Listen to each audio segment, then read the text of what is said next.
함께 말씀 보겠습니다. 에베소서 6장 우리 4절 말씀입니다. 에베소서 6장 4절 우리 한 절 말씀을 우리 함께 마음을 모두어서 함께 합독하도록 하겠습니다. 함께 읽겠습니다. 또 아비들아 너희 자녀를 노엽게 하지 말고 오직 주의 교훈과 훈계로 양육하라. 5월은 가정의 달이잖아요. 제가 오늘 이제 찬양하면서 여러분들을 쭉 한번 둘러봤더니 이 얼굴에 미소가 없어요. 웃음기가 없는 것 같아요. 너무 이렇게 경직되게 앉아가지고 이렇게 은혜로운 찬양을 듣는데 뭔가 마음이 편안해야 되는데 뭔가 불안한 마음들이 마음에 많은 것 같아요. 여러분들 하나님 앞에 예배할 때 우리 삶에 갖고 있는 어렵고 힘든 것들은 잠시 내려놓고 정말 하나님 앞에 우리가 기쁨과 감사로 예배하는 시간이 되었으면 좋겠습니다. 자, 그런 의미에서 우리가 옆에 분, 앞뒤 좌우분에게 인사를 할 텐데 어떻게 인사하냐면 우리가 할 수 있는 최대의 사랑의 액션을 취하는 거예요. 그래서 가장 큰 하트를 만드시든지 아니면 뭐 손하트를 만드시든지 옆에 분을 향해서 좌우 앞뒤로 사랑합니다라고 함께 우리 마음을 나누도록 하겠습니다. 가장 크게 내가 할 수 있는 가장 아름다운 표현으로 우리 사랑을 나누도록 하겠습니다. 사랑합니다. 축복합니다. 네, 사랑합니다. 네, 이제 좀 이제 좀 웃네요. 교회가 이렇게 웃는 얼굴로 가득해야 천국 같은데 너무 예배가 엄숙하고 얼굴이 너무 어두우면 설교하는 제가 막 부담이 됩니다. 자, 오늘 우리 가정의 달 첫 번째 우리 어린이 주일로 지키면서 제가 말씀을 에베소 6장의 말씀을 준비했는데요. 우리 다음 세대에 대한 소망은요 모든 사람들이 다 가지고 있습니다. 우리 교회도 아마 그런 소망 가운데 우리 기도하고 우리 자녀들을 양육하려고 애를 쓰고 있습니다. 말씀의 세대가 세워지고 거룩한 다음 세대가 있다는 것 자체가 교회에는 희망이 있다는 거예요. 지금 한국 교회에 많은 교회들이 주일학교가 사라지고 있는 추세입니다. 아이들이 없으니까 주일학교 자체를 운영을 못하고 있는 거예요. 또 아이들이 있다고 해도 이 주일학교 아이들을 가르칠 수 있는 교사나 교육자가 없어서 또 다른 교회로 보내는 그런 경우도 있다고 합니다. 제가 대구에 있을 때에도 한 5, 60명 되는 교회였는데 주일학교 아이들이 한 10명쯤 돼요. 근데 이 아이들을 가르치지 못하니까 큰 옆에 있는 대형 교회로 보내었다가 이 아이들이 주일학교에 예배를 마치고 나면 부모가 데리고 와서 다시 이 자기 본교회에서 예배를 드리는 이 두 번에 왔다 갔다 하는 그런 모습들을 보여주고 있더라고요. 그래도 우리 교회는요 희망이 있지 않습니까? 주일학교가 있고 가르칠 수 있는 교사가 있고 또 함께 예배할 수 있는 이런 공간이 있다는 것 자체가 얼마나 귀한 은혜인지 모르겠습니다. 오늘 함께 읽은 이 본문의 말씀은 우리 어린이 주일만 되면 자주 올라오는 설교의 주제이기도 합니다. 하나님은 우리에게 가정을 주셨고 또 이 가정의 가장 귀한 선물로 누구를 주셨어요? 자녀를 주신 거예요. 맞습니까? 우리 자녀가 우리 가정의 가장 귀한 선물이 맞습니까? 그런데 귀하게 다루지 않는 것 같아요.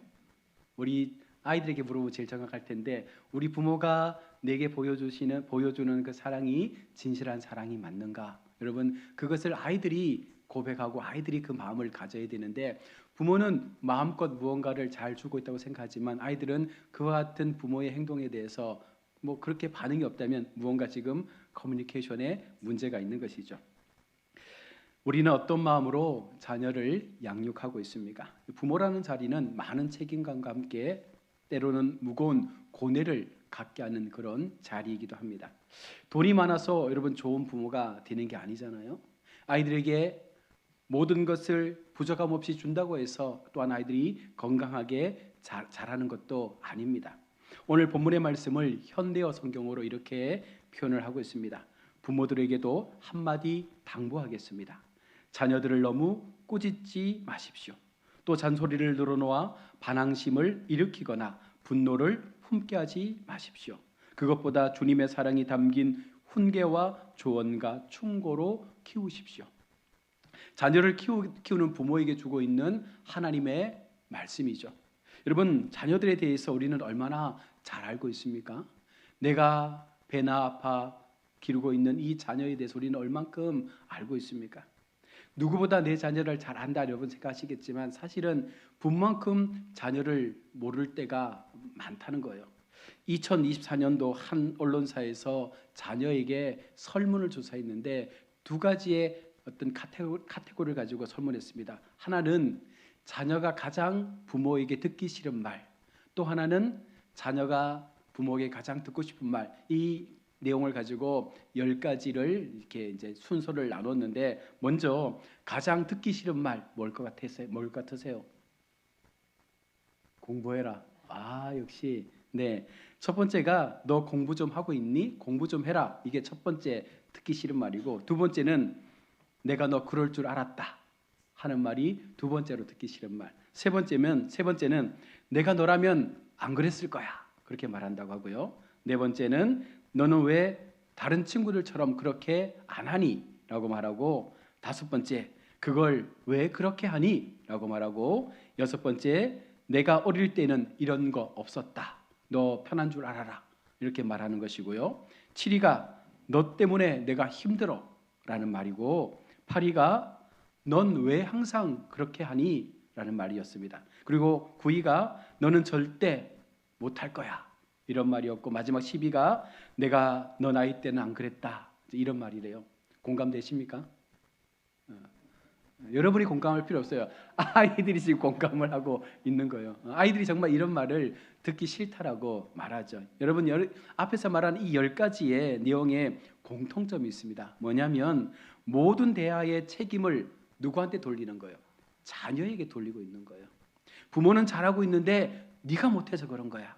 나는 너에게 최선을 다하는데 너가 그 최선을 못 받아주는 거야. 이렇게 모든 책임을 자녀에게 돌리니 그 말을 듣는 자녀들은 얼마나 많은 부담감이 있겠습니까? 자, 그러면 반대로 가장 듣고 싶은 말은 1위는 뭘까요? 가장 듣고 싶은 말 1위 뭘 것 같으세요? 사랑한다? 네, 그건 두 번째였습니다. 2등. 첫 번째는 우리 딸 우리 아들 정말 잘했어 이 말을 듣고 싶은데요.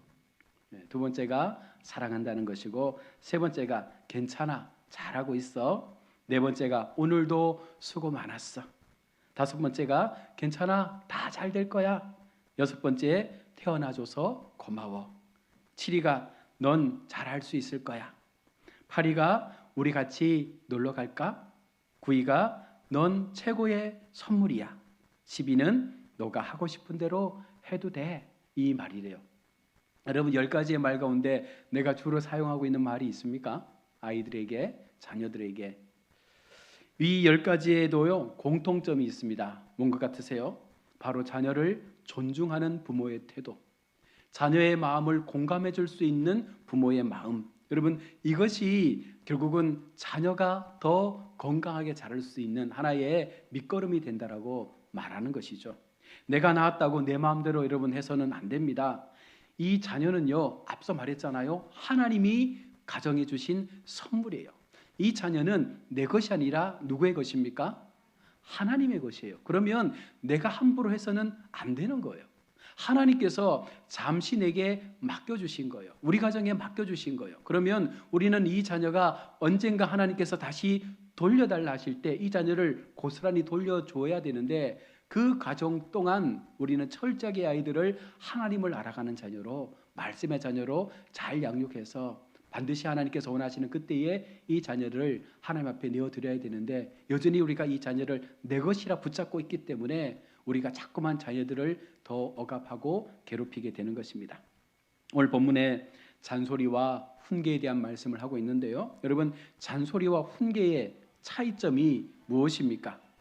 얼핏 보면 같은 의미 같지만 전달되는 의미가 완전히 다르다라는 것이 이 잔소리와 이 훈계의 내용인데요. 먼저 잔소리를 살펴보면 이 국어 사전에 쓸데없는 말 혹은 필요 이상으로 듣기 싫게 꾸짖거나 참견을 의미한다라고 말합니다. 이게 자녀가 반복적으로 부모로부터 듣는 그 말 가운데 이것이 쓸데없는 말이라 생각되어지면 잔소리가 되는 거예요. 이게 관점의 차이겠죠. 자녀는 이것을 쓸데없는 말이라 생각하고 부모는 이것을 쓸데있는 말이라 생각하는 거예요. 그런데 이 대화의 주체가 어떻게 되어야 합니까? 듣는 사람에게 집중이 되어야 되는 거예요. 듣는 사람이 어떻게 받아들일까? 듣는 사람이 이 말을 듣고 어떻게 반응할까? 여러분, 이것이 우선되어야 하는 것입니다. 또한 훈계라는 것은요, 타일러서 잘못이 없도록 주의를 준다는 거예요. 그러니까 잘 타일러 가지고 아이가 다치지 않도록, 아이가 마음에 상처가 없도록 잘 타일러서 그 아이가 바르게 돌아올 수 있도록 그 길을 제공해 주는 것이 바로 뭐예요? 훈계라는 거예요.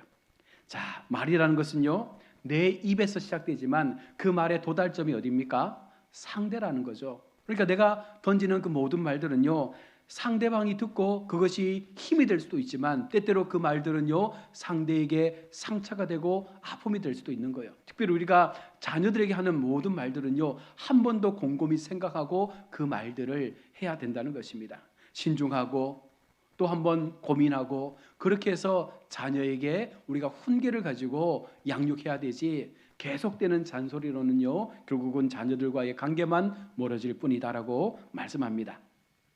오늘 성경은 자녀가 분노를 품게 되는 원인에 대해서 부모에게 말씀을 합니다. 우리는 사랑하기 때문에 그렇게 한다. 우리는 사랑하기 때문에 자녀를 이렇게 양육한다 말할 수 있겠지만, 여러분, 그 사랑 때문에 자녀를 노엽게 해서는 안 된다라고 말하고 있는 거죠. 부모의 말 한마디에 따라 자녀는 천국과 지옥을 왔다 갔다 합니다. 맞죠? 네, 대답을 못 하잖아요. 하도 주눅이 들어가지고. 네, 아이들의 마음이 부모의 말 한마디에 따라서 어떤 날은 천국이 되기도 하고 어떤 날은 지옥이 되기도 합니다. 나중에 내가 이 자녀를 사용할 테니 하나님께서 이 자녀를 잘 양육해라, 말씀으로 키워라, 하나님의 자녀답게 키워라, 그렇게 우리 가운데 보내어 주셨는데, 우리가 하나님 앞에 그 마음을 가지지 못하면, 우리 자녀들에게 그 하나님의 비전을 우리가 제공해 주지 못하면 우리는 우리의 생각과 우리의 방법대로 자녀를 키울 수밖에 없는 거예요. 이것은 결코 하나님 앞에 옳은 부모됨이 아닌 것입니다. 우리는 하나님께서 우리에게 맡겨주신 자녀를 얼마나 잘 키워내고 있습니까? 자녀는요, 부모의 뒷꼭지를 보고 자란다고 합니다. 무슨 말씀이에요? 자녀는 부모가 하는 행동, 말과 모든 행실들을 다 보고 배운다는 거예요. 그러니 자녀가 지금 하고 있는 모든 행동들은요, 누구에게서 비롯된 거예요? 부모에게서 비롯된 거예요. 제가 학교에서 상담을 하다 보면 항상 부모님께서 이런 말씀하셔요. 우리 자녀가 너무 산만하고 우리 자녀가 너무 욕을 과하게 쓰고 그러면서 아이의 어떤 잘못된 점들을 막 얘기해요. 그리고 나서 아이와 상담을 해보면 아이가 그 모든 것들을 부모를 통해서 배웠다는 거예요. 부모가 집에서 그렇게 행동하고 있고 부모가 그렇게 집에서 말하고 있는 것들을 아이는 고스란히 배웠다는 것입니다. 그리고 어느 순간부터 그 말들을 똑같이 하고 있는 거예요. 그러니 여러분, 부모의 모습을 가장 명확하게 볼 수 있는 가장 좋은 거울이 무엇입니까? 바로 내 자녀를 보면 됩니다. 내 자녀가 하는 행동과 말은요, 결국은 내 모습을 비춰주고 있는 것입니다. 우리는 간혹 자녀들을 우리의 소유물 혹은 나쁘게는 부산물로 생각하며 살 때가 많습니다. 자녀도 하나님께서 귀하게 여기시는 하나의 인격체라는 사실을 여러분 기억하셔야 됩니다. 이 자녀 한 사람 한 사람이 하나님 앞에는요, 너무나도 귀하고 소중한 존재라는 거예요. 우리가 함부로 다룰 수도 없고 함부로 대해서도 안 되는 것이 바로 하나님께서 맡겨주신 우리의 자녀들입니다. 그러므로 우리는 자녀를 대할 때 하나님의 마음으로 이 자녀들에게 우리의 마음을 전달해야 합니다. 하나님의 마음으로 이 자녀들을 사랑해주고 이 자녀들을 용납해 주어야 하는 것입니다. 부모로서 자녀가 하나님의 꿈을 가지도록 바르게 양육할 것을 오늘 성경은 우리 가운데 요청을 하고 있는 거예요. 그냥 아이를 낳았다고 부모가 되는 것이 아니지 않습니까? 어떻게 키워가느냐, 어떻게 이 아이가 스스로 독립해서 자립할 때까지 부모의 역할을 통하여 이 아이가 많은 것들을 배울 수 있도록 인생의 길을 만들어 주느냐, 여러분, 이것이 부모가 감당해야 될 하나의 모습인 것입니다. 어떻게 키우는 것이 잘 키우는 것일까요? 아마도 많은 고민들을 가지고 있을 것입니다. 어떤 사람들은 많은 것들을 가르치고 또 배우게 해서 이 아이가 세상에 뒤처지지 않도록 여러 가지 많은 것들을 서포트하겠죠. 그러나 여러분, 그것도 결국은 부모의 욕심이라는 거예요. 한 선교사님의 가정들을 연구했던 이 목사님의 간증인데요, 이분이 수많은 선교사님들, 이 목사님들의 어떤 가정들을 보면서 이 아이들을 연구했답니다. 그리고 찬찬히 연구한 결과를 이야기해 주시는데 뭐냐면 이 아이들이 해외에서 혹은 국내에서 목회를 하는 그 부모 밑에서 자라면서 물질적인 충분한 지원도 받지 못하고 또 여러 가지 많은 대치동의 학원가에서 많은 그런 것들도 배우지 못했지만 어느 정도 시간이 지나고 이 아이들이 장성했을 때 모두가 저마다의 자리에서 자기들의 역할을 잘 감당하고 있더라. 어쩌면 세상에서 키워진 자녀들보다 훨씬 더 나은 모습으로 하나님의 뜻을 드러내고 있더라라는 것을 발견했다는 거예요. 우리는 많은 것을 가르치고 많은 것을 그 아이들에게 주면 많은 경험을 통해서 아이들이 더 큰 일을 감당할 것처럼 보여지지만 여러분, 그것은 우리가 잘못 착각하고 있는 거예요. 우리가 바른 믿음을 가지고 있다면 이 아이의 인생조차도 누구의 손에 있는 거예요? 하나님의 손에 있는 거예요. 하나님께서 계획하시는 그 걸음 가운데 선한 계획 속에 이 아이들이 다 포함되어 있는 것입니다. 그래서 아무리 부모가 세상적인 방법으로 애쓴다 할지라도 이 자녀의 길을 하나님께서 인도하지 아니하시면 이 아이의 삶은요 결코 그들이 행복한 삶으로 나갈 수 없다는 것입니다.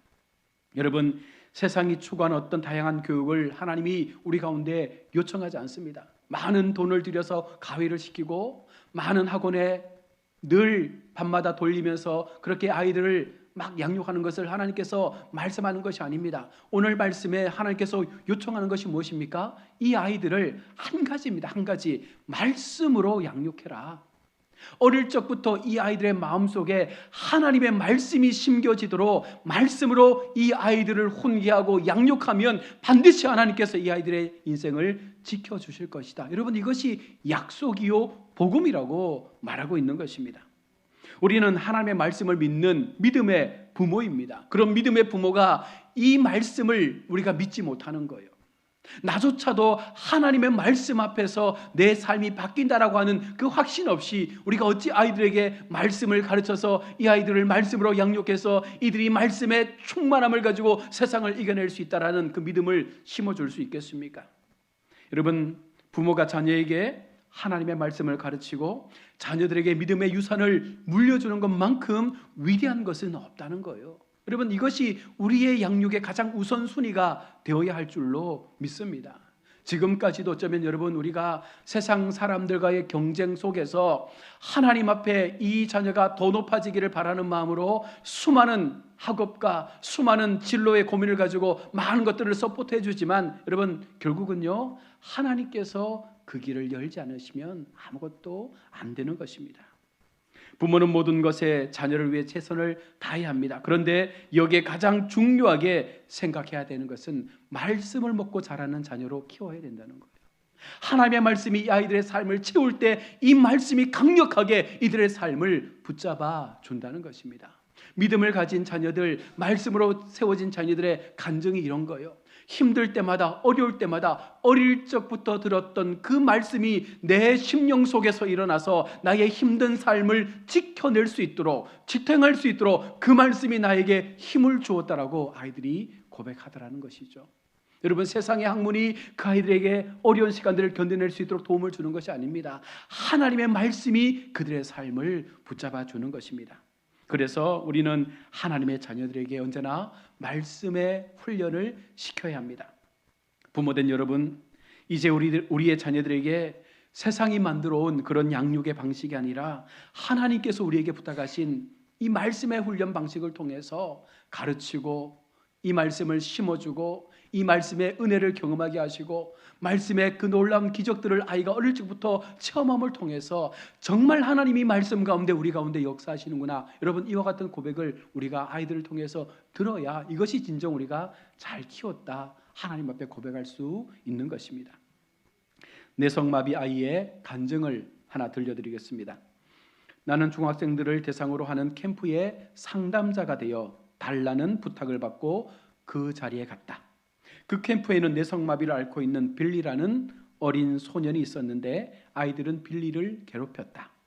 빌리가 균형을 잃은 몸으로 운동장을 걸어갈 때 그들은 줄지어 서서 빌리의 몸 동작을 흉내내기도 했다. 어느 날 나는 빌리가 그들에게 작업실로 가려면 어디로 가야 하니? 라고 길을 묻는 것을 보았다.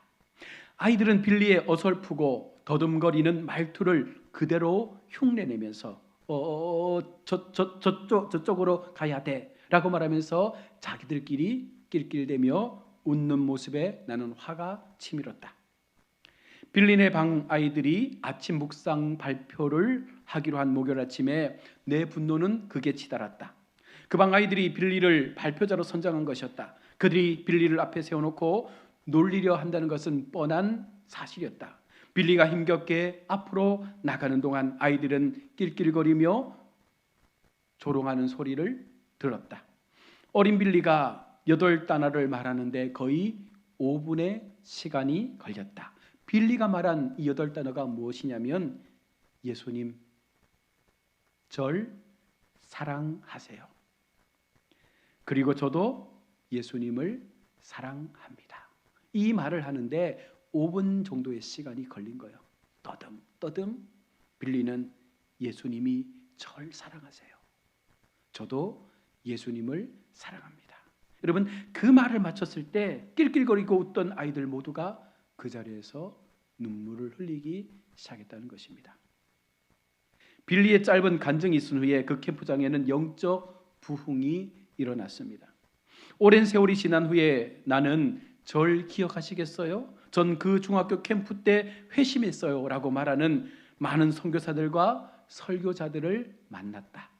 그 캠프에서 우리는 아이들의 관심을 예수님께로 이끌기 위해서 유명한 프로야구 선수를 초대까지 했었다. 그러나 교만한 영혼들을 무너뜨리기 위해서 하나님은 슈퍼스타를 사용하지 않고 내성마비를 앓고 있는 어린아이를 사용하셨다.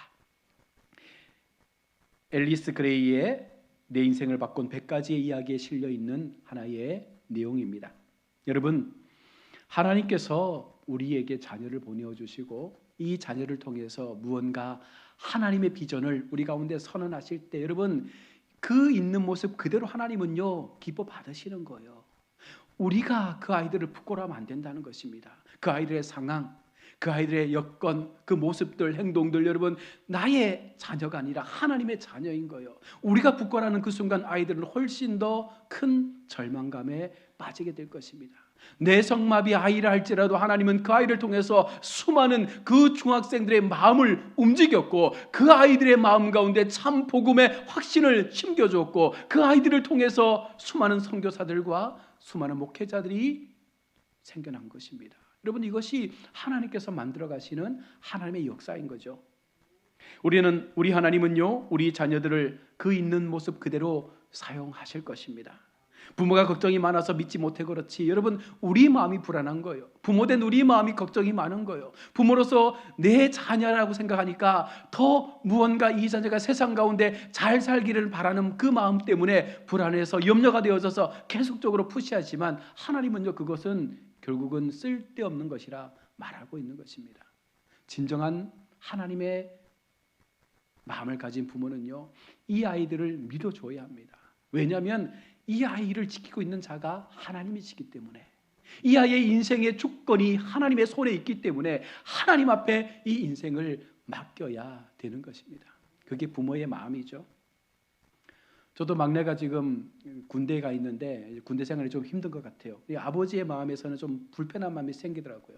그래서 아이가 전화 와서 여러 가지 많은 힘든 이야기를 하는데 저도 마음이 힘들어서 제가 안 권사님한테 지인이 있으면 좀 부탁을 해서 이 어려운 상황을 좀 잘 피해갈 수 있도록 도움을 달라고 말씀했는데, 그러면서도 제 마음에도 한편 이게 옳은 길인가라는 생각을 하게 되는 거예요. 하나님 앞에 기도하면서 하나님께서 그 아이의 길을 만들어 주실 것을 우리가 믿고 그렇게 나아가야 되는데 인간적인 방법을 동원해서 이렇게 하는 것이 맞는가?